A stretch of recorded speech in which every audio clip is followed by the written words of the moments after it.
O dever de orar sempre é o tema do devocional desta manhã. Bom dia, que Deus abençoe a sua quarta-feira, a nossa quarta-feira. A palavra está em Lucas, capítulo 18, a partir do verso 1, que diz assim: E contou-lhes também uma parábola sobre o dever de orar sempre e nunca desfalecer, dizendo. Aí o que se segue é Jesus contando a parábola do juiz iníquo. Era uma parábola, bom, para quem não sabe, a parábola era uma história, uma ilustração que Jesus trazia para poder ensinar e pontuar lições de uma maneira mais clara para as pessoas. Às vezes isso ficava mais claro, às vezes nem tanto, a ponto dos discípulos terem de perguntar em particular ao Senhor o que é que ele queria dizer com tais parábolas. Esta não comporta margem de dúvida, porque essa é uma parábola que já traz no início o seu significado. É uma parábola que não dá para gerar em mim, em você ou em qualquer leitor da Bíblia uma cogitação diferente. Vai ver, Jesus está falando disso ou daquilo. Não, o texto já começa dizendo que Jesus contou uma parábola, escute, sobre o dever de orar sempre e nunca desfalecer. Aí é que vem a parábola, a história. E a história diz respeito a uma viúva, e pelo que eu vejo dentro do contexto, ela tem direito a uma causa, e um juiz que não é temente a Deus, é iníquo, inclusive a parábola chama ele assim, um juiz que tem iniquidade, um juiz que não respeita a Deus, que não teme a Deus e também não respeita os homens.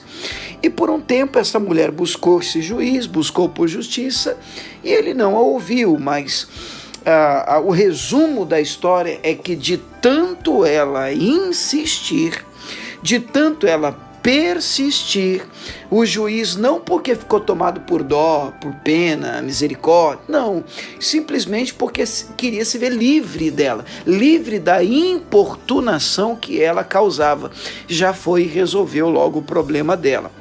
E aí a parábola é concluída com a seguinte pergunta, o seguinte questionamento. Ora, se um juiz iníquo, um juiz que é injusto, ele foi vencido por conta da persistência e perseverança de uma mulher, imagina o nosso santo e justo juiz, porque o nosso é justo. Ele não fará justiça aos seus escolhidos que clamam a ele de dia e de noite?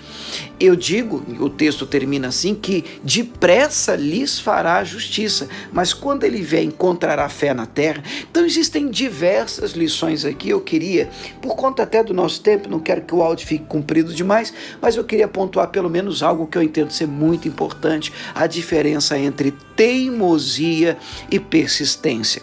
Esse é um texto que fala sobre a importância da persistência, o dever de orar sempre e não desfalecer, não desanimar, não olhar para trás, persistir, permanecer de pé, sem retroceder. E quando é que nós devemos nos comportar desse jeito? Bem, eu olho para essa parábola e me parece que quando nós temos direito, quando é certo que estamos buscando. E aí eu vou ser mais claro ainda com você, querido, que está me ouvindo nesta manhã. Quando temos uma palavra de Deus para fazer o que estamos fazendo. Colossenses 4:2 diz: perseverai na oração, velando nela com ação de graça. A persistência, a perseverança é sim uma dádiva, uma virtude daqueles que creem em Deus e perseguem o cumprimento de uma promessa. Porém, a teimosia não. O problema disso é que os nossos desejos, a nossa carne, o que a gente quer nem sempre está alinhado ao querer de Deus. Então é muito bom que a gente abra mão do nosso querer para dar vazão ao querer de Deus. Deixa eu liberar uma bênção de Deus sobre a sua vida. Pai, ajude-nos a compreender a diferença importantíssima entre teimosia e perseverança. E ajude-nos, meu Pai, a ser homens, cristãos, pessoas perseverantes, tendo no coração a palavra que nós estamos perseguindo para a Tua glória. É a nossa oração, é o nosso desejo hoje, em nome de Jesus. Amém.